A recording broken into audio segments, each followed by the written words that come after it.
Hello बच्चों, welcome back to my channel easy maths with Hitesh, जहां पर आपके मैथ्स के डर को खत्म किया जाता है। बच्चों, आई होप पिछली वीडियोस देख ली होंगी। चैप्टर 1, 2 के एमसीक्यूज क्लियर है, चैप्टर 3 एंड चैप्टर 4 के भी एमसीक्यूज डन है। अब बारी आती है बेटा चैप्टर 5 एंड चैप्टर 6 के एमसीक्यूज की। रजिस्टर खोल लो, पेन लेके बैठो बेटा, साथ साथ नोट डाउन करना है, समझना है, बुक की रिक्वायरमेंट नहीं है। हाँ जी बच्चा, सबसे पहला क्वेश्चन एपी। भाई एपी में तो उलझे रहते हो कि एन क्या है, ए एन क्या है, एस एन क्या है, डी क्या है, ए क्या है। या क्वेश्चन पढ़ के यही अंडरस्टैंडिंग नहीं आ रही कि क्वेश्चन ने हमें एन निकालने को कहा है, ए एन निकालने को कहा है, एस एन निकालने को कहा है, या डी या फिर ए। ठीक है, नॉर्मल क्वेश्चन आ जाए, सीधा सीधा डायरेक्ट आ जाए, तब तो दो ही फॉर्मूलाज हैं पूरे चैप्टर में। एक और फॉर्मूला बनता है जो कि किसी किसी क्वेश्चन में अप्लाई होता है, अदरवाइज मेन दो ही फॉर्मूलाज है। ठीक है, nth term and sum of nth terms, right. an वाला फॉर्मूला, sn वाला फॉर्मूला। तो अगर डायरेक्ट आपसे पूछ ले तब तो आप फॉर्मूला अप्लाई करके किसी तरीके से निकाल दोगे, लेकिन जहां आई वर्ड प्रॉब्लम, और वैसे भी एपी का क्वेश्चन बेटा आएगा वैल्यू बेस्ड में। ठीक है, तो ध्यान से, क्योंकि वर्ड प्रॉब्लम में बच्चों को प्रॉब्लम ही यही आ रही है एपी में कि एन निकालना है, an निकालना है। तो वो जो छोटे मोटे कंसेप्ट्स में डाउट है एन ए एन, वो हमारे एमसीक्यूज में भी कवर होंगे, तो ध्यान से समझना। नाउ बिना टाइम वेस्ट करे पढ़ो बेटा क्वेश्चन नंबर 1।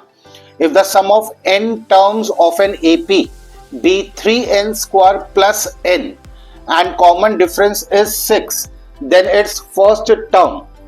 फर्स्ट टर्म यानी कि आपसे ए पूछ रहे हैं, और अभी अभी जो मैं जिक्र कर रहा था ना कि एक और फॉर्मूला है जो कि किसी किसी क्वेश्चन में अप्लाई होता है, वो यही क्वेश्चन है कि आपको Sn जो है वो दे दिया n की टर्म्स में 3n स्क्वायर प्लस में n। अब आपको कॉमन डिफरेंस यानी कि d भी दे दिया कितना, 6, और क्या निकालने को कह रहे हैं, फर्स्ट टर्म यानी कि a निकालने को कह रहे हैं। तो अब ध्यान से समझना और इस क्वेश्चन को बहुत लॉजिक से समझना।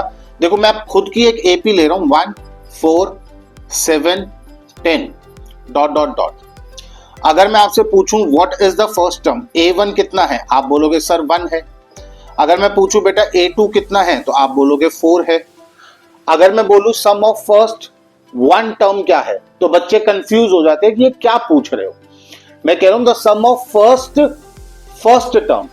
ठीक है, क्योंकि हम यही बोलते हैं ना the sum of first 10 terms, शुरू की 10 टर्म्स का सम। तो मैं कह रहा हूं जो पहली टर्म है उसका सम, तो बेटा उसका सम तो वो इटसेल्फ ही होगा। यानी कि क्या कहना चाह रहे हो सर कि मैं S1 अगर पूछ रहा हूं तो S1 तो जो लिखा है वो हमारा S1 होगा, और S2 क्या होगा, प्लस करके बता सकते हो कितना होगा बेटा, 5 होगा। ठीक है, कितना होगा, 5 होगा। तो हमारा फॉर्मूला क्या डिराइव होता है यहां पर, आप देखो 5 - 1 यानी कि S2 - S1 करता हूं विच इज 4, और वो 4 हमारी क्या है, सेकेंड टर्म है। यानी S2 - S1 करता हूं तो हमारा क्या निकल के आएगा बेटा, A2 निकल के आएगा।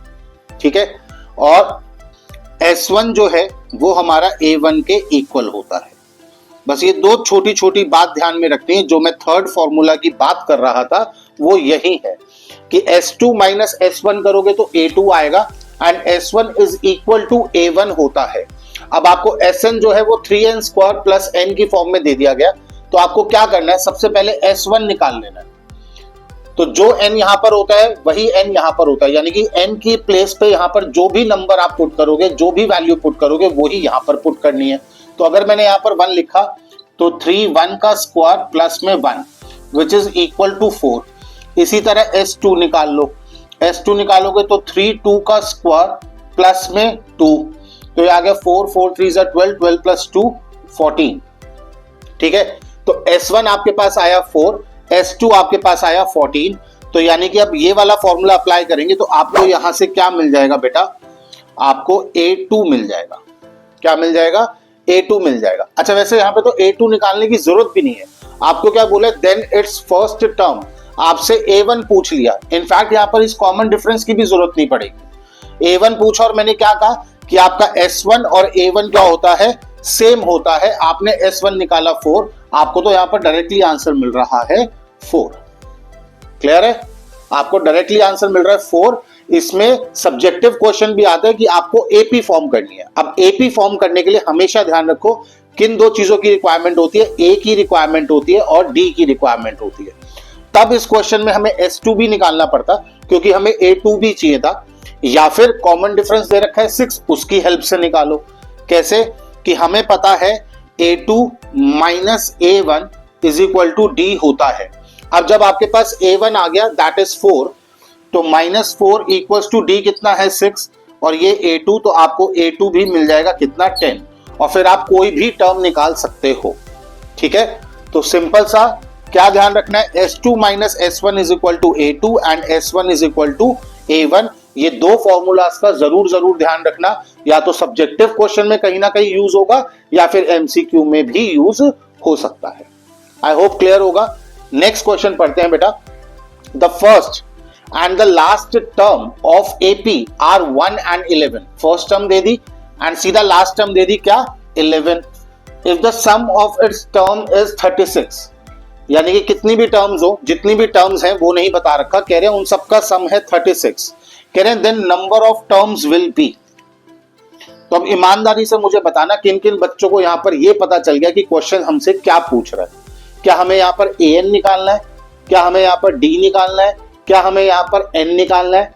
तो वीडियो देखते हो तो कमेंट जरूर किया करो कि हाँ सर हम साथ साथ पढ़ रहे हैं और हम YouTube पे जाके आपकी पूरी वीडियो भी देख रहे हैं। मजा उसी में है बेटा। ठीक है, एक साथ सारे MCQs करने को मिलेंगे, एक ही जगह पे पूरा सिलेबस रिवाइज हो जाएगा और 20 नंबर का घड़ा भी भर जाएगा। चलो, नंबर ऑफ टर्म्स बेटा, यानी कि हमें क्या निकालना है, N निकालना है। अब क्या दे दिया, फर्स्ट टर्म दे दी 1 एंड लास्ट टर्म दे दी 11, यानी कि आपको A दे दिया 1 और लास्ट टर्म का मतलब क्या है AN दे दिया, जिसको हम L से भी डिनोट करते हैं, यानी कि लास्ट टर्म विच इज 11। आपको SN दे दिया दैट इज 36। तो क्या लगेगा भाई, पढ़ते ही समझ में आना चाहिए कि भैया SN दे रखा है, N निकालना है, तो क्वाड्रेटिक फॉर्मूला लगेगा या फिर मिडिल टर्म स्प्लिटिंग करनी पड़ेगी, क्योंकि फॉर्मूला होता है SN n/2 2a प्लस में n-1d, 2a प्लस में n-1d। अब जिसने भी ये फॉर्मूला लगाया तो 15 मिनट सर खुजाता रहेगा कि क्या गड़बड़ हो रही है, क्या दिक्कत हो रही है, क्यों नहीं सॉल्व हो रहा।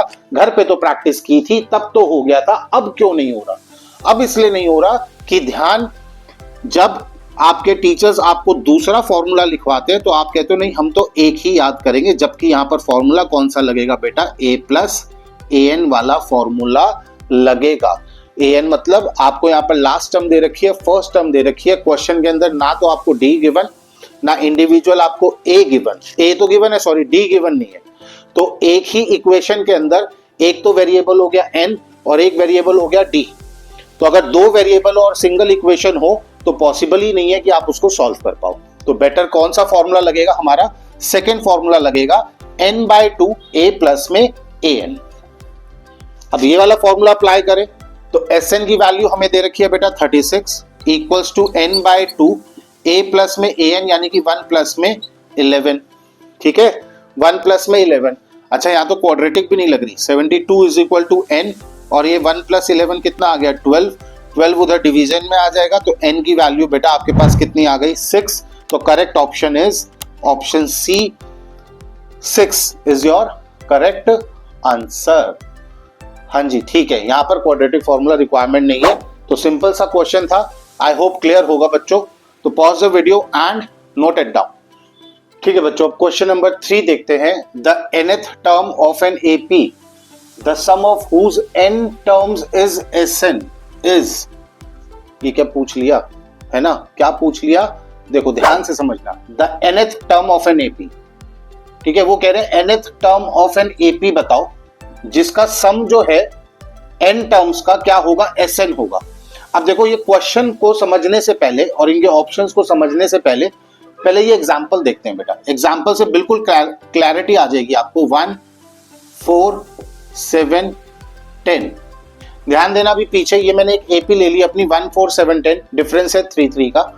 मैंने अभी आपको पीछे एक फॉर्मूला बताया बेटा, S2 minus S1 is equal to क्या होता है A2, क्या होता है A2।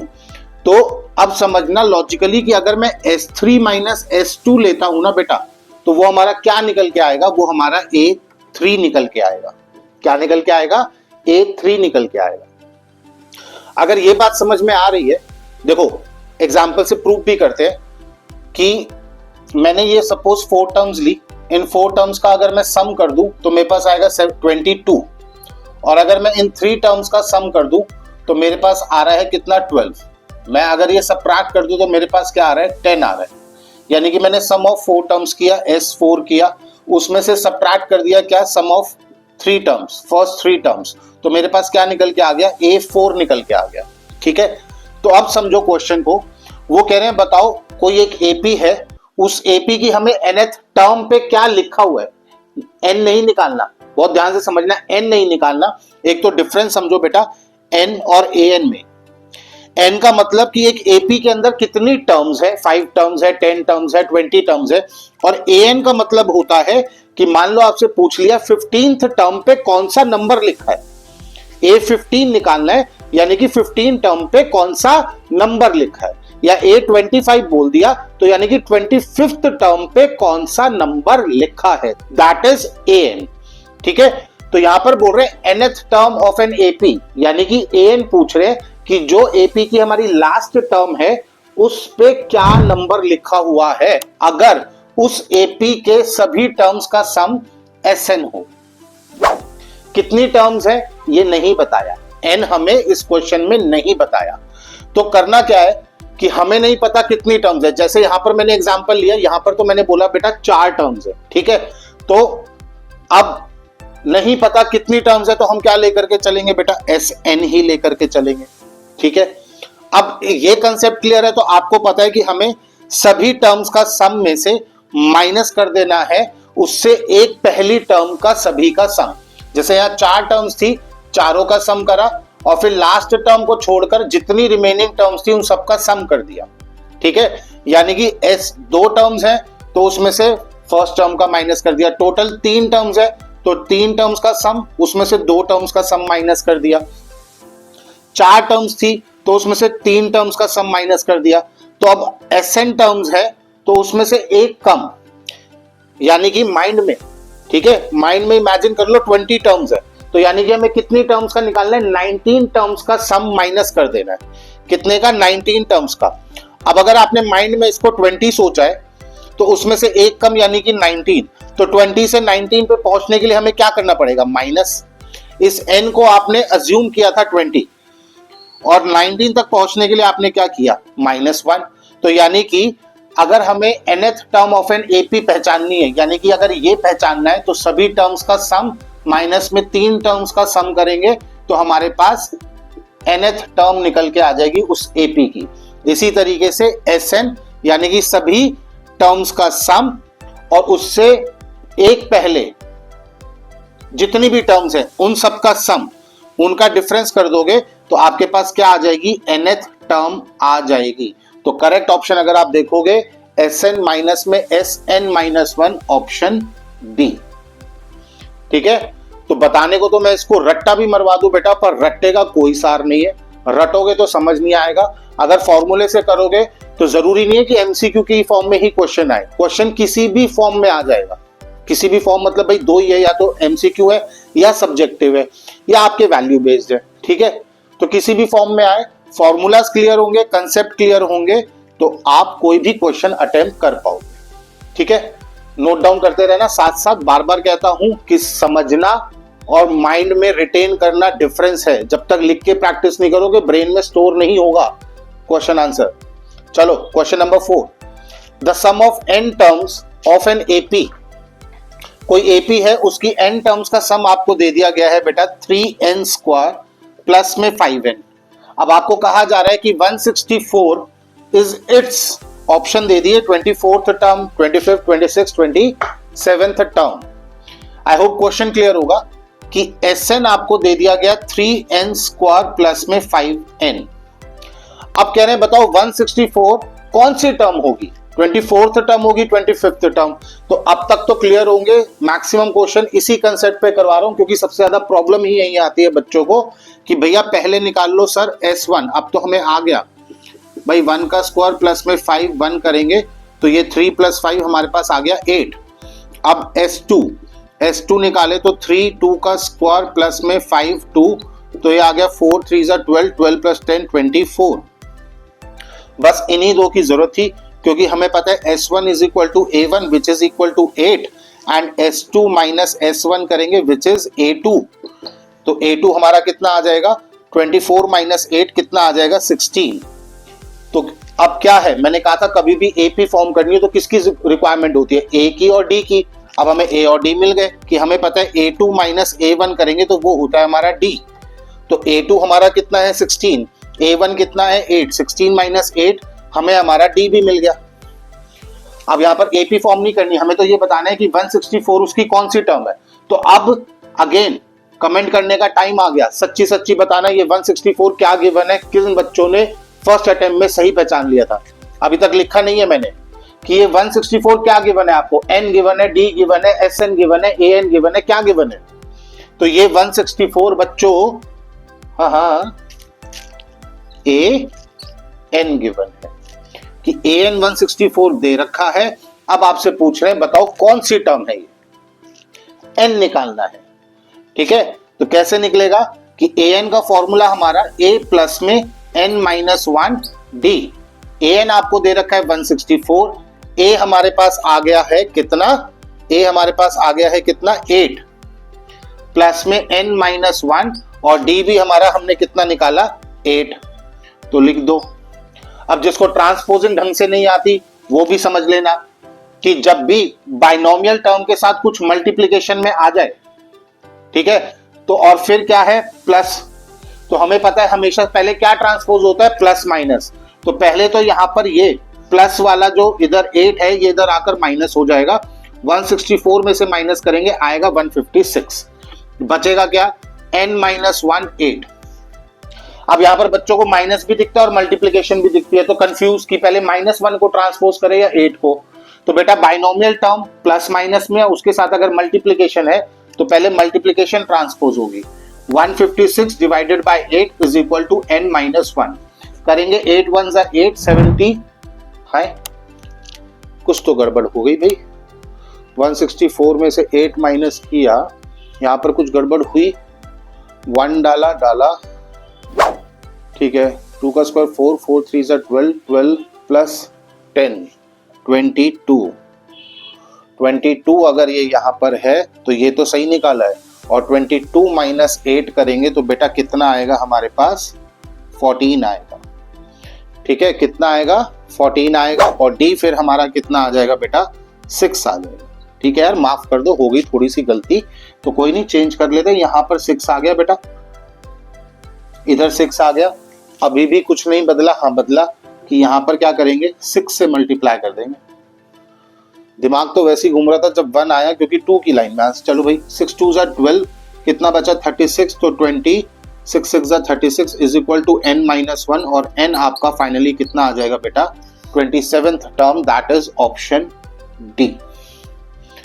ठीक है, sum of n terms of N AP n की फॉर्म में ही दे रखा था। 1 पुट किया S1 मिला, 2 पुट किया S2 मिला, S1 is equal to A1 होता है, अभी बताया था पीछे, तो सॉल्व करके 8 मिल गया। S2 माइनस S1 A2 होता है, सॉल्व करके 14 मिल गया। माय बैड की कैलकुलेशन मिस्टेक हुई। A2 माइनस A1 हमारा D के इक्वल होता है, तो हमें 6 मिल गया। अब हमें क्वेश्चन में 164th टर्म पूछी थी, कौन सी टर्म है, 164 हमारी उस AP की कौन सी टर्म है। तो बस AN का फॉर्मूला अप्लाई किया, ट्रांसपोजिंग की, मिल गया आंसर। तो समझा रहा हूं तो ऐसा लग रहा होगा कि एक एक MCQ में कितना टाइम लग रहा है। बेटा करेंगे स्पीड से, प्रैक्टिस करोगे तो देखना विद इन 2 मिनट्स, जो कि हमारा टारगेट है 1 नंबर का क्वेश्चन 2 मिनट्स, 5 नंबर का क्वेश्चन उसको करने के लिए मैक्सिमम 10 मिनट। तो यानी कि 20 MCQs हार्डली 40 मिनट्स में कवर होने चाहिए। ठीक है सर की गणित बेकार नहीं है बेटा, गणित एकदम सही लगा रहा हूं कि 1 मार्क करने के लिए 2 मिनट का टारगेट मैं कह रहा हूं आपको सेट करना है। अगर एग्जैक्ट टाइम जानना चाहो तो 2 minute 15 seconds for every 1 mark. ठीक है, ये जो 15 सेकेंड हर एक नंबर के लिए मैं अलग कर रहा हूं, यानी कि मैं बेसिकली आपके बेटा 180 मार्क्स का पेपर है, उसके लिए मैं आपके 20 मिनट्स असाइड कर रहा हूं। 160 मिनट्स का पेपर मान के चलो, 80 मार्क्स का पेपर है, 160 मिनट्स का टाइम मिलेगा, तो 1 मार्क के लिए 2 मिनट्स। ये टारगेट सेट करोगे तो बहुत अच्छा स्मूथली पेपर होगा। जितने सैंपल पेपर कर रहे हो यही टारगेट लेकर के करो और फॉलो करो इस चीज को, और फिर चेंज देखना जिस दिन पेपर देने बैठोगे। अभी तक तो स्कूल में प्री बोर्ड दे रहे हो, मस्ती में निकल रहा है। घर पे सैंपल पेपर प्रैक्टिस कर रहे हो, टाइम लिमिट के हिसाब से नहीं कर रहे। जो कर रहा है वो अपना रिजल्ट देखना, जो नहीं कर रहा, मैं नहीं चाहूंगा बेटा रिजल्ट खराब हो, लेकिन हाँ चेंज डिफरेंस आपको नजर आएगा। और बेटा सही बताऊं तो डिफरेंस क्या नजर आएगा, बार बार तो होने नहीं बोर्ड के पेपर कि हम डिफरेंस देखने के लिए बैठेंगे, बट अपने टीचर्स की बात मान लो कि डिफरेंस आता है, इसलिए टाइम लिमिट के हिसाब से करो। खैर बेटा pause the video and note it down, बढ़ते हैं अपने नेक्स्ट क्वेश्चन की तरफ। हाँ जी बच्चों, अब देखो क्वेश्चन नंबर 4, ध्यान से पढ़ना। The sum of first 20 odd natural number is. बहुत सिंपल सा क्वेश्चन है, बस ध्यान क्या देना है, क्या क्या दे रखा है और क्या क्या निकालना है और क्या हिडन है। ठीक है, सम बोला है तो इसका मतलब हमें एसएन निकालना है। The sum of first 20 odd natural number, तो first 20 odd natural number starts with 1, तो 3, 5, 7 डॉट डॉट डॉट डॉट, और कितनी टर्म्स है, 20 टर्म्स बोला है। तो यानी कि ए गिवन है 1, डी गिवन है 3 - 1 2, एंड आपको एन भी गिवन है 20। सिंपल सिंपल एसएन पूछ रहे हैं, एसएन का फॉर्मूला अप्लाई कर दो, n/2 2a प्लस में n-1d, जो ओरली कर सकता है ओरली कर लो, 20/2 10, 2a यानी कि 2 आ गया, प्लस में 20 - 1 19, एंड डिफरेंस कितने का है, 2 का, 38 + 2 40, इनटू में 100 भी कर रहा हूं 10, तो फाइनल आंसर आपका 400, option B. Simple simple question था, इस तरीके से लिख के करोगे तो बिल्कुल गलती नहीं होगी। सम निकालना था, first 20 odd natural number starts with 1, कितनी टर्म्स है, फर्स्ट 20 यानी कि 20 टर्म्स है। सिंपल क्वेश्चन था, ठीक है। Question number 5, the common difference of AP, आपको 3 टर्म्स दे दी, 1/2b, 1 - 6b/2b, 1 - 12b/2b। अब आपसे कॉमन डिफरेंस पूछ रहे हैं। We know that d is equal to a2 - a1, ठीक है। तो कैसे करें कि सेकेंड टर्म ये रही हमारी, ये a2 है, ये a1 है और ये a3 है, तो a2 - a1 यानी कि हम लिख देंगे 1 - 6b/2b माइनस में 1/2b, तो एलसीएम तो 2b ही रहेगा, तो 1 - 1, अगर इसको पूरे को एक साथ लिख दे, जब एलसीएम सेम हो तो अंडर 1 लाइन हम एक साथ लिख सकते हैं, -1 से 1 कैंसिल, और यहां से हमारा b से b कैंसिल, और यहां पर डायरेक्टली हमें क्या मिल गया, अपना answer -3। Option D is the correct answer, ठीक है।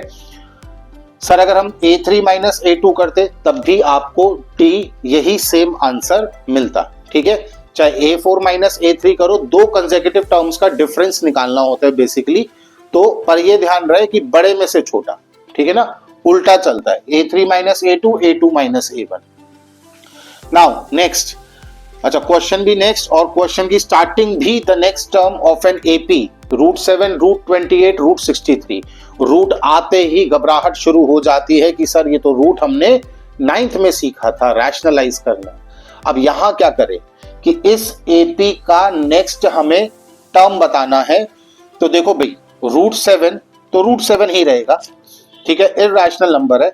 अब √28 9th में भी सीखा था कि जैसे ही रूट के अंदर बड़े नंबर आए उनको सिंप्लीफाई करने के लिए एलसीएम निकालो, 214, 27, 71, यानी कि √28 को आप कैसे लिख सकते हो बेटा, 2 × 2 × 7 रूट के अंदर, एंड वी नो पेयर में हमारा नंबर रूट से बाहर आ जाता है, तो यानी कि क्या बना 2√7, ये हमारा क्या बना 2√7, ये हमारा क्या था √7। अब इतने से आइडिया लग रहा होगा कि 63 का निकालेंगे तो 3, 21, 3, 7 एंड 7 1, तो पेयर में हमारा 3 भी बाहर आ जाएगा, तो यानी कि ये हमारा क्या हो गया 3√7, ठीक है। तो यानी कि नेक्स्ट टर्म हमारी क्या होगी, नेक्स्ट टर्म ऑब्वियस है हमारी रूट के अंदर क्या होगी 4 × 4 × 7, तभी ये 4 का पेयर बन के बाहर आएगा और तभी हमारी एपी फॉर्म हो पाएगी। कि √7, 2√7, 3√7। सर ये कैसे एपी बन रही है कि देखो A2 माइनस A1 करो, 2√7 माइनस √7 करोगे तो कितना आ जाएगा, √7 आ जाएगा। खबरदार जिसने 2 बोला तो, कि इन रूट को माइनस नहीं करना, सेम रूट है तो ही सब्ट्रैक्शन होती है। तो रूट के बाहर जो नंबर लिखा होता है वो सब्ट्रैक्ट होते हैं। 2 माइनस 1, 1, √7 एज इट इज रहेगा। Like x plus x 2x होता है, इसी तरह √7 प्लस √7 तभी ऐड कर पाओगे जब सेम रूट नंबर्स में। फिर भी भूल जाओ तो सिंपली याद रखना, सपोज बच्चों आपके पास एक मैंगो है, एक मैंगो मेरे पास है, कितने मैंगो हुए, 2 मैंगो। अब एक मैंगो आपके पास है, एक बनाना मेरे पास है, बताओ कितने बनाना हुए। तो सर ये क्या बोल रहे हो, मैंगो और बनाना और फिर पूछ रहे हो कितने बनाना, क्या प्लस नहीं कर सकते, सेम फ्रूट। 2 मैंगो आपके पास है, 3 मैंगो मेरे पास है, कितने हुए, 5 मैंगो। तो मैंगो को चेंज करके आपने बनाना तो नहीं बना दिया ना, कि 3 मैंगो आपके पास, 2 मैंगो मेरे पास, बताओ कितने हुए, सर 5 बनाना। अरे बनाना कैसे हो जाएंगे। तो कहने का मतलब क्या बेटा, कि सेम रूट नंबर हो तो उनके बाहर के नंबर्स को, 2 मैंगोज और 3 मैंगोज, 2 प्लस 3 किया हमने, तो जो बाहर नंबर होते हैं उनको प्लस माइनस किया जाता है। कब, जब सेम रूट नंबर्स हो, जब सेम फ्रूट हो। ठीक है, इसी तरीके से अब इसको चेक करो, 3√7 माइनस में 2√7, तो 3 माइनस 2 कितना होता है, 1√7। कॉमन डिफरेंस जो है वो हमारा सेम आ रहा है, यानी कि एपी बन रही है। तो 1, 2, 3, इसके बाद क्या आएगा, 4। तो यानी कि अब इन नंबर्स को मल्टीप्लाई कर लो, 4 4 16 एंड 16 7 आपका रूट में कितना आ जाएगा, 1 1 2। तो करेक्ट ऑप्शन आपका क्या हो जाएगा, ऑप्शन डी। ठीक है, तो रूट नंबर से घबराना नहीं। Pause the video and note it down. 3 questions हमने यहाँ कवर कर लिए, टोटल हो गए हमारे 6 क्वेश्चंस, नहीं 1 2 3 4 5 6 7, 1 मिनट, ठीक है नंबरिंग गलत हुई है, आई थिंक ये 5 है बेटा, ठीक है ये 6 है और ये 7। तो टोटल 7 MCQs चैप्टर 5 से हमारे इतने ही रहेंगे। अब करेंगे हम चैप्टर 6 के MCQs। तो पॉज द वीडियो बच्चों एंड नोट इट डाउन। हाँ जी बच्चों, चैप्टर 6 ट्रायंगल्स के अब हम कुछ इंपॉर्टेंट MCQs करेंगे। पहला पढ़ो बेटा, question number 8। If triangle ABC and triangle DEF are similar such that twice of AB is equal to DE and BC is equal to 8 centimetre, then EF की value आपसे पूछी जा रही है। अब बेटा दोनों ट्रायंगल्स क्या बोल दिया आपको, दोनों ट्रायंगल्स बोल दिए कि सिमिलर है एंड ट्वाइस ऑफ AB। अब हमें पता है जब ट्रायंगल सिमिलर होते हैं तो उनकी साइड्स क्या होती है, प्रोपोर्शनेट होती है। तो ट्वाइस ऑफ AB DE के इक्वल है। तो इसमें ठीक है, BC आपको दे दी 8 सेंटीमीटर, BC दे दी 8 सेंटीमीटर। तो क्या समझ में आ रहा है कि AB लेंथ का अगर ट्वाइस कर दे तो वो हमारी DE होगी। ठीक है, यानी कि अगर हमें सपोज अपनी मर्जी से ले लेते हैं कि अगर AB हमारी 4 है, उसका ट्वाइस कर दे तो DE हमारी कितनी हो जाएगी, 8 सेंटीमीटर। DE कितनी हो जाएगी, 8, क्योंकि हम यहां से क्या समझ सकते हैं कि AB is equal to half of DE। ठीक है, ट्वाइस उधर चला गया तो AB is equal to half of DE। जितनी DE होगी उसका हाफ हमारा AB होगा। अब आपको BC दे दी 8 सेंटीमीटर, BC क्या दे दी, 8 सेंटीमीटर। तो आपसे लेंथ पूछी जा रही है EF की। ठीक है, तो अगर BC 8 सेंटीमीटर है तो ऑब्वियस है EF जो है वो उसका क्या हो जाएगा, डबल। ठीक है, डबल यानी कि कितना हो जाएगा ये हमारी EF 16। तो ऑप्शन कहां है, ऑप्शन ए। ठीक है, इसमें प्रोपोर्शनेट करने की जरूरत नहीं थी साइड्स को, डायरेक्टली आपको अपना लॉजिक यूज किया और आंसर मिल जाएगा 16 सेंटीमीटर। ठीक है, क्वेश्चन नंबर 9 देखो। If in 2 triangle ABC and DEF angle A is equal to angle E and angle B is equal to angle F। तो चलो इसी ट्राइंगल का यूज कर लेते हैं, ये साइड्स हटा देते हैं यहां से। ठीक है, इतना पोर्शन हमने हटाया। अब पढ़ते हैं क्वेश्चन को। कह रहे हैं angle A is equal to angle E। तो बेटा ट्राइंगल्स के अंदर ना वर्टेक्स का कॉरेस्पॉन्डिंग होना दूसरे ट्राइंगल के साथ, दूसरे ट्राइंगल के वर्टेक्स के साथ, वो भी बहुत जरूरी है। तो उन्होंने बोला AE के इक्वल है, यानी कि एंगल A के कॉरेस्पॉन्डिंग वर्टेक्स कौन सा हुआ, वर्टेक्स E। ठीक है, and B is equal to F। B जो है हमारा किसके इक्वल है, F के इक्वल है, यानी कि B के कॉरेस्पॉन्डिंग वर्टेक्स कौन सा हुआ, vertex F। Then which of the following is not true कह रहे हैं, which of the following is not true. अब समझना, अगर ए ई के कॉरेस्पॉन्डिंग है एंड बी एफ के कॉरेस्पॉन्डिंग है तो ऑब्वियस है सी किसके कॉरेस्पॉन्डिंग हुआ, डी के। तो यानी कि हमारी कॉन्ग्रुएंसी हम कैसे लिखेंगे, triangle A B C similar, congruent कह रहा हूं सॉरी, सिमिलर किसके हो जाएगा, देखो ए का कॉरेस्पॉन्डिंग ई, बी का कॉरेस्पॉन्डिंग एफ एंड सी का कॉरेस्पॉन्डिंग डी। ठीक है, यानी कि अब हम कैसे लिखेंगे, proportionate side A B upon A F equals to B C upon F D is equal to A C upon A D. ये हमारी करेक्ट प्रोपोर्शनेट साइड्स है। अब देखते हैं इन्होंने क्या क्या गिवन है हमें, और हमें बताना है नॉट ट्रू। तो सबसे पहले देखो B C upon D F, तो B C upon D F, अब चाहे आप B C upon F D या डी एफ, ये चल जाएगा, इतना चल जाएगा, equals to A C upon D E, A C upon D E. ठीक है, ध्यान से समझना, इन्होंने क्या दे रखा है, B C upon D F, कोई बात नहीं। तो इधर देखो अब बी डी को बिलोंग कर रहा है, और अच्छा बी सी था और सी एफ को बिलोंग कर रहा है, तो यहां पर भी इन्होंने क्या दे दिया, ए सी अपॉन क्या कर दिया, डी ई कर दिया।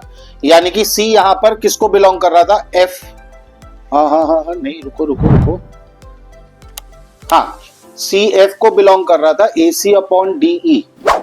तो सी हमारा ई को, एक सेकंड मैं क्यों कंफ्यूज हो रहा हूं, हाँ ए सी अपॉन डी ई, हाँ सी डी को बिलोंग कर रहा था, ठीक है, सी डी को बिलोंग कर रहा था, एफ डी लिखा था उन्होंने, डी एफ लिख दिया, तो डी एफ को हम एफ डी लिख सकते हैं, डी एफ को हम एफ डी लिख सकते हैं, कोई फर्क नहीं पड़ रहा, क्योंकि बी हमारा एफ को बिलोंग कर रहा है और सी हमारा डी को बिलोंग कर रहा है। इधर इन्होंने दिया ए सी अपॉन ई डी, और ए हमारा ई को बिलोंग कर रहा है एंड सी हमारा एफ को बिलोंग कर रहा है, ई डी, सी हमारा डी को बिलोंग कर रहा है, सॉरी डी और ई।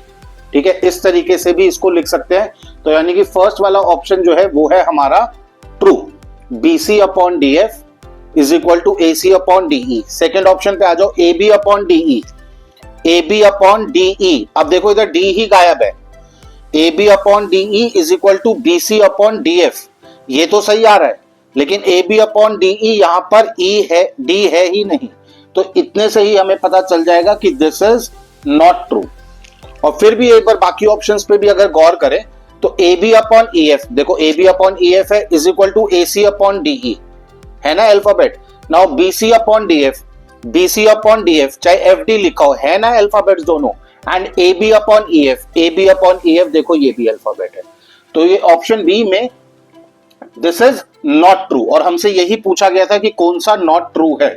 तो फिगर बनाओ, फिगर बना के जैसे जैसे बोला गया है क्वेश्चन में वैसे ड्रॉ करके, और करेक्ट कॉरेस्पॉन्डिंग के हिसाब से, करेक्ट वर्टेक्स के हिसाब से अपने ट्राइंगल की कॉन्ग्रुएंसी को इस तरीके से लिखो, साइड्स को प्रोपोर्शनेट दिखाओ, तब जाके ऑप्शंस में चेक करो कि कौन सा करेक्ट है कौन सा नहीं है। जल्दबाजी या फिर बिना फिगर ड्रॉ करके अगर इस टाइप के क्वेश्चन अटेम्प्ट करोगे तो 200% बेटा गलत होगा एग्जाम में। ठीक है, आई होप ये दोनों क्वेश्चंस क्लियर होंगे बेटा। Pause the video, note it down, बढ़ते हैं अपने नेक्स्ट क्वेश्चन नंबर 10 की तरफ। ठीक है, हाँ जी बच्चों, अब क्वेश्चन नंबर 10 देखेंगे। कह रहे हैं in figure the measure of angle D and angle F R, आपको मेजरमेंट दे दिए गए हैं, एंगल डी और एंगल एफ की वैल्यू पूछिए। ये रहा आपका एंगल डी और ये रहा एंगल आपका एफ। अब बेटा दोनों ट्राइंगल्स में क्या ध्यान दोगे कि यहां पर तो इस ट्राइंगल के दो एंगल्स गिवन है और तीनों साइड्स की वैल्यू गिवन है, और यहां पर सिर्फ एक एंगल की वैल्यू गिवन है, और आपको यहां पर 7 सेंटीमीटर या 7 यूनिट आपको डीई गिवन है एंड ईएफ आपको 5 यूनिट्स गिवन है। ठीक है, तो क्या करें कि डी और एफ की वैल्यू निकालनी है, तो दोनों ट्राइंगल्स को किसी तरीके से अगर हम सिमिलर दिखा दें तो हम कहेंगे कि जो उनके एंगल्स हैं, यानी कि इस वर्टेक्स का जो एंगल है वो दूसरे ट्राइंगल के कॉरेस्पॉन्डिंग वर्टेक्स के इक्वल होगा। ठीक है, तो कैसे करें, ध्यान अगर दोगे कि यहां पर मुझे 5 दिख रहा है, 7 दिख रहा है, यहां पर 45 और 63 दिख रहा है और 72 दिख रहा है। तो क्वेश्चन को ध्यान से समझें और मुझे नजर आएगा कि यहां पर 5 9s are 45, तो I can write that in triangle ABC and triangle DEF। बेटा ये आप ओरली भी कर सकते हो रफ में, बस समझाने के लिए मैं आपको लिखवा रहा हूं कि मुझे नजर आ रहा है कि EF जो है वो हमारे AB, ठीक है, यानी कि 5/45, तो वो आ जाएगा हमारा 1/9। और इसी तरह हमारा DE अपॉन में AC, ठीक है, दैट इज 7/63, तो ये भी मेरा आ रहा है 1/9। तो अगर मैंने दो साइड्स को प्रोपोर्शनेट दिखा दिया और दो साइड्स प्रोपोर्शनेट आ गई, ठीक है, ये 130 डिग्री का एंगल है, ठीक है। अब ये थर्ड साइड दे रखी है, थर्ड साइड हमारी 72 है, तो हमारी वो भी आ जाएगी कितनी, 8 सेंटीमीटर। कितनी आ जाएगी, 8 सेंटीमीटर। यानी कि हमारे दोनों ट्राइंगल्स क्या हैं, प्रोपोर्शनेट, दोनों ट्राइंगल्स क्या हैं, सिमिलर है। अब देखना हो क्या रहा है यहां पर कि हमने लिखा EF अपॉन AB, यानी कि E के कॉरेस्पॉन्डिंग, अच्छा यहां पर ठीक है, E का कॉरेस्पॉन्डिंग हमारा क्या हो गया, A। E का कॉरेस्पॉन्डिंग क्या हो गया बेटा, A, ठीक है। अब इसका टोटल निकालो, 30 20 50, 180 से माइनस करेंगे, कितना आ गया, 130।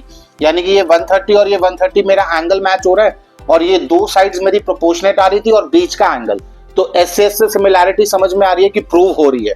यानी कि E का कॉरेस्पॉन्डिंग वर्टेक्स हो गया A, देन मेरे F का कॉरेस्पॉन्डिंग वर्टेक्स कौन सा हो गया, EF अपॉन AB किया था, F का कॉरेस्पॉन्डिंग वर्टेक्स हो गया बेटा B, बचा गया C, तो C का कॉरेस्पॉन्डिंग वर्टेक्स मेरा क्या हो गया, D, ठीक है। तो अब उन्होंने हमसे क्या पूछा, एंगल D, तो यानी कि क्लियरली पता चल रहा है कि C अगर D के कॉरेस्पॉन्डिंग है तो एंगल D की वैल्यू हो गई 20, एंड B अगर F के कॉरेस्पॉन्डिंग है तो एंगल F की वैल्यू हो गई 30। So correct option is option C, 20 degree and 30 degree, क्योंकि पहले D का पूछा था फिर आपसे F का पूछा गया है, ठीक है। आई होप क्लियर होगा बेटा। पढ़ो question number 11। In figure if angle ADE is equal to angle ABC, ADE ये वाला एंगल आपको बोल रहे हैं किसके इक्वल है, ABC के इक्वल है, तो बोल रहे हैं CE की वैल्यू बताइए, किसकी, ये CE की वैल्यू आपको बतानी है, ठीक है। अब समझना, आपको जो दो एंगल गिवन है ADE एंड ABC, तो ये दो ट्राइंगल्स कौन से दो ट्राइंगल्स के अंदर लाई कर रहे हैं, एक तो ट्राइंगल ADE और दूसरा ट्राइंगल आपका ABC, छोटा ट्राइंगल एंड पूरा बड़ा ट्राइंगल।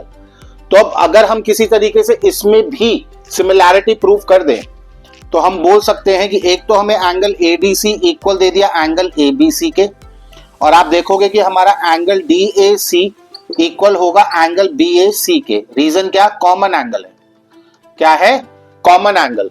तो दोनों ट्राइंगल्स के बीच में सिमिलैरिटी प्रूव हो जाएगी, कैसे, बाय AA कॉन्ग्रुएंसी, किससे, AA कॉन्ग्रुएंसी से, ठीक है। सॉरी, वेरी सॉरी,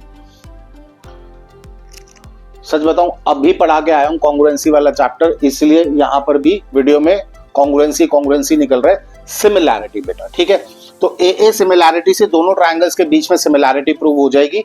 तो अब सिमिलैरिटी प्रूव हो गई, तो यानी कि साइड्स को प्रोपोर्शनेट दिखाकर हम इजीली अपनी वैल्यू CE की निकाल सकते हैं। AD अपॉन में, ध्यान रहे यहां पर बच्चे BPT को लेके कंफ्यूज होते हैं कि AD अपॉन DB कर दे, नहीं, इस वाले ट्राइंगल में और बड़े वाले ट्राइंगल में सिमिलैरिटी प्रूव की है तो AD अपॉन AB करेंगे, इक्वल टू में AE अपॉन AC करेंगे, क्या करेंगे, AE अपॉन AC करेंगे। अब हमारे पास AD की वैल्यू कितनी है बेटा 2, AB की वैल्यू कितनी है 5, 2 + 3 कर देंगे तो पूरी AB की वैल्यू आ जाएगी, इक्वल टू में AE की वैल्यू है 3 एंड AC की वैल्यू, AC ही लिख देते हैं, चलो। अब इसको सॉल्व करें, क्रॉस मल्टीप्लाई करें तो ये AC मेरा ऊपर आ जाएगा, ठीक है, इक्वल टू में 3 × 5 अपॉन 2, ये 2 नीचे आ जाएगा, 5 ऊपर आ जाएगा, तो बेसिकली हमारे पास कितना आ जाएगा 15 / 2। ये हमारे पास वैल्यू आई किसकी, AC की। अब AC में से AE माइनस कर दें, ठीक है, AC में से AE माइनस कर दें तो हमारे पास क्या आ जाएगा, EC की वैल्यू आ जाएगी। यहीं पे समझा रहा हूं, चलो थोड़ा रबी कर देते हैं आपके लिए बेटा। AC हमारी कितनी निकल के आई है बेटा 15/2, माइनस कर देंगे उसमें से कितना 3, तो हमारी EC आ जाएगी। एलसीएम लेंगे, 2 एलसीएम आएगा, 2 एलसीएम आ जाएगा तो 2 × 3 = 6, 15 - 6, तो फाइनली वैल्यू आ जाएगी 9/2। ये हमारी EC का वैल्यू है फाइनल, तो करेक्ट ऑप्शन हो जाएगा ऑप्शन डी 9/2। ठीक है, आई होप क्लियर होंगे। तो कैसे हमें एक ट्रायंगल के वर्टेक्स को दूसरे ट्रायंगल के कॉरेस्पॉन्डिंग वर्टेक्स से मैच करना है, दिस इज वेरी इंपॉर्टेंट। अब सिमिलैरिटी से रिलेटेड जैसा मर्जी क्वेश्चन आ जाए तो ये ध्यान में रखना है कि हाँ भाई हमें वर्टेक्स टू वर्टेक्स भी मैच करने हैं, तभी करेक्ट आंसर मिलेगा। ठीक है, इसी टाइप के ट्रायंगल्स में क्वेश्चन आते हैं बेटा। एमसीक्यू बहुत ज्यादा ट्रायंगल के मुश्किल है नहीं और ओवरऑल चैप्टर ही मुश्किल नहीं है। ठीक है, चलो भाई, ये 4 ही क्वेश्चन थे ट्रायंगल्स के जो मुझे लगता था हर टाइप के क्वेश्चन मैंने कवर कर लिए। इससे हटके तो क्या ही पूछेंगे बोर्ड वाले। खैर, पॉज द वीडियो बेटा, नोटेड डाउन। बढ़ेंगे अपने आगे अगले कंसेप्ट पे, जहां पे मैं लाऊंगा आपके लिए 7 chapter, coordinate geometry and introduction to trigonometry, chapter 8, और कोशिश करेंगे 9 भी उसमें डाल दे। लेट्स सी, देखते हैं। तो 7 और 8 चैप्टर अभी तो टारगेट है, उसके एमसीक्यू बहुत जल्द आप तक लेके आऊंगा। होप कि अभी तक जितनी वीडियोस डाली है उन सबको आपने अच्छे से कवर कर लिया। प्रैक्टिस जोरों पे चल रही है। स्टिल इससे हटके भी अगर पर्टिकुलर किसी भी चैप्टर में डाउट है तो बेटा बार बार कहता हूं, बस एक कमेंट डालो। अभी भी कोई चैप्टर है ऐसा जिसमें लगता है कि हम वीक है, हमें एक्स्ट्रा क्वेश्चन प्रैक्टिस करने चाहिए, कहाँ से प्रैक्टिस करें, मतलब बोर्ड एग्जाम से रिलेटेड कैसा भी डाउट है, आप बस एक बार कमेंट डाल दो। और 9th वालों के लिए भी मैं कहना चाहूंगा बेटा कि आप लोगों के एग्जाम जल्दी होंगे। ठीक है, वैसे तो 15 फेब से डेट आ चुकी है, बोर्ड के एग्जाम है, लेकिन कुछ स्कूलों में 9th वालों के 15 फेब से ही जल्दी पेपर शुरू हो रहे हैं, उससे भी पहले, सो दैट जल्दी से 9th का सेशन खत्म करके उनके लिए 10th की प्रिपरेशन स्कूल वाले शुरू कर देते हैं। तो 9th वाले बच्चों के लिए भी बेटा मैं कह रहा हूँ, कोई भी चैप्टर पर्टिकुलर डाउट हो, जैसे कि वहां पे 27 to 30 मार्क्स की वेटेज रहती है ज्योमेट्री के चैप्टर्स की, और जिसमें मैक्सिमम बच्चों को फोबिया रहता है। ठीक है, तो अगर ज्योमेट्री के चैप्टर्स को लेकर फोबिया है या फिर 9th का कोई भी टॉपिक ऐसा हो, कोई भी कंसेप्ट ऐसा हो, तो डू लेट मी नो। और मेरी पूरी कोशिश है कि 9th का कंप्लीट सिलेबस 1 गो में मैं यूट्यूब पे लाइव आके सारे के सारे चैप्टर्स का ओवरव्यू देने वाला हूँ, इंपॉर्टेंट क्वेश्चंस भी बताने वाला हूँ। Important question in the sense वो क्वेश्चन मार्क करवाऊंगा जिसमें ऑलमोस्ट क्या आपके चैप्टर का हर कंसेप्ट कवर हो जाएगा। तो एटलीस्ट अगर आप वो क्वेश्चन प्रैक्टिस कर लोगे तो आपकी बहुत अच्छी, आप मान के चलो, तैयारी हो जाएगी। ठीक है, चलो बच्चों, मिलते हैं नेक्स्ट क्लास में। Till then take care, bye bye. पढ़ते रहो, टाइम को अच्छे से यूटिलाइज करो।